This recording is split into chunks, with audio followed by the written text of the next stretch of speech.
What's good, football fans? Back at you once again with another video. And with the first preseason game coming up this weekend, I really want to take a second and stop and look at the 5 guys that I'll be paying attention to the most over the next 3 weeks. Now, when I say I'll be keeping my eyes on the most, everybody's got their favorites on the team or whatever. I'm not talking about those guys. I'm talking about the guys that generally fall under the radar for, casual fans. First and foremost, I'm really concentrated on what they're doing with Dominique Hampton. When Hampton was at Washington, he played that Husky role, that hybrid linebacker, big nickel, safety guy, that guy that's big enough to get after tight ends, but, fast enough to cover some of the wide receivers and, maybe some of the running backs. I don't pay much attention to the first depth charts that come out, but they did have him listed in the linebacker category.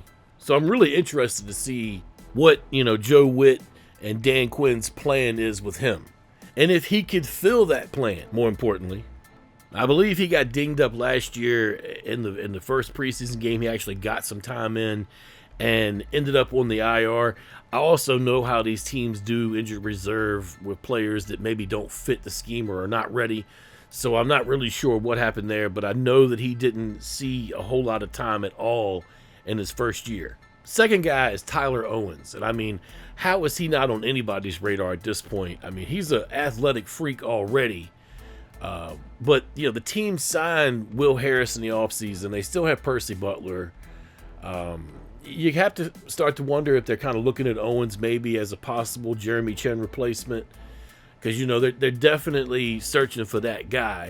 And I'm not really sure Will Harris is that guy, even though I have, I've seen a lot of film that Harris has put down. And, there's nothing to be worried about. I just think that maybe, Tyler Owens has potential to be better than that. That's obviously the reason why they tucked him away last year. He's a special teams guy and becoming a guy that they depend on for that. Out of all the players that maybe aren't household names, Owens is a guy that I've had circled, all offseason, hoping they'll get more out of. My next guy is tight end Ben Sinnott. And I'm not just saying that because I got all this guy's rookie cards. I'm saying that because I think this guy could be, that guy, our next tight end that could do it all. And he's not only a tight end, he's also kind of a slash fullback because he's an unbelievable blocker. But trust me, this guy's got hands on him and he can run with the ball after the catch as well. I know the plan is to try to get as much football as they can out of Zach Ertz. But with, Zach Ertz getting another year older, really would like to see somebody, hopefully Sinnott, step up into that, into that role, that tight end role to be the guy for the future. Because I don't think John Bates is really that guy for the future. Now, Bates is a good blocking tight end, and he doesn't have a bad set of hands, but he's not what I hope Ben Sinnott is. I noticed last year they used Sinnott, not really, in a pass catching role a whole lot, maybe just a couple times during the year, or just a handful of times during the year, but mainly they used him as a blocker, and there's a reason behind that because he can definitely get the job done. The next guy is KJ Osborne, and the main reason of that is because I feel like Osborne's a guy, I'm not really all that certain why he fell out of favor in Minnesota, but, he was on a team with Justin Jefferson, and, they ended up getting Addison over there too. So it's like, their competition definitely was high over there for the position he plays, but it just seems like they fell out of favor. And then, last year when Washington got him, it was kind of in a situation where he didn't know the offense and they tried to bring him along and, put him in a couple games, but it was obvious that he wasn't really out there to be any kind of focal point of any kind of plays. But now, he's had that offense, that playbook in his hand now for several months. He's been in the system. He's been in their plans. It would definitely be interesting to see what they can get out of KJ Osborne. I know a lot of the focus this offseason has been on Terry McLaurin and his contract. But there's other things going on in that room that definitely should be talked about. They got Deebo Samuel this offseason, which I've never looked at Deebo Samuel as a number one. He's a slash player. I don't know what these idiots are saying on the short videos that I put up, saying that looks like he's slow, his feet can't move. I must have sped the video up. It's all crap and troll nonsense.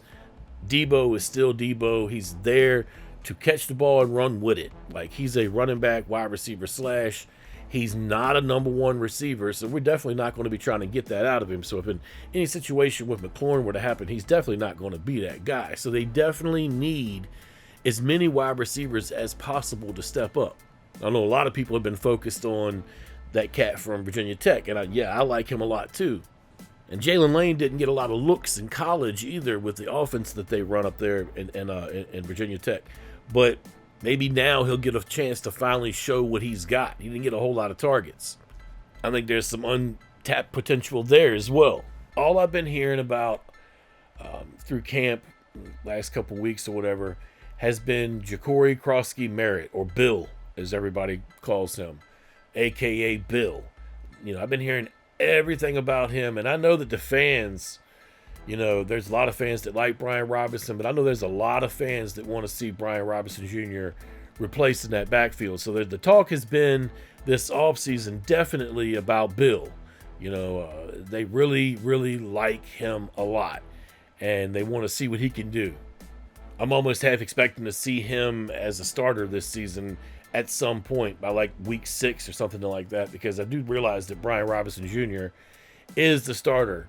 But it just seems like, I don't know, Robinson tails off as the year goes. Maybe it's how he's used. I'm not certain. Now, the next thing that's on my list is the right tackle position. I've really got my eyes peeled on what's going on over there. Like, what is going to happen at that spot?